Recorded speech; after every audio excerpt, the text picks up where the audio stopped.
আছো? তোমার নাম? সাগর জানা। কোন স্কুলের ছাত্রী? এগুলো রামকৃষ্ণ শিক্ষা মন্দির।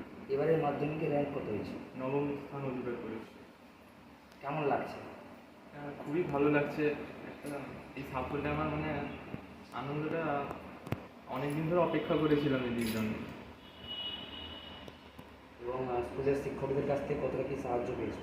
স্কুলের শিক্ষকদের তো অবদান আছেই, তাছাড়াও আমার মা বাবা এবং গৃহশিক্ষক, তাছাড়া আমার পিসি সম্পর্কে সবাই এতে সাহায্য করেছে। আগামী দিনে কী নিয়ে পড়াশোনা করার ইচ্ছে আছে? আগামী দিনে তো আমি ইঞ্জিনিয়ার হতে চাইছি এবং যেই মেন দিয়ে আমি আইআইটিতেও যেতে চাইছি। কোথায় পড়াশোনা করার ইচ্ছে আছে? আইআইটি খড়গপুরে। পরবর্তীকালে যারা আছে আমি তাদেরকে বলতে চাইছি শিক্ষক শিক্ষিকারা যেটা বলছেন তার প্রতি একটু মনোযোগ সহকারে শুনতে এবং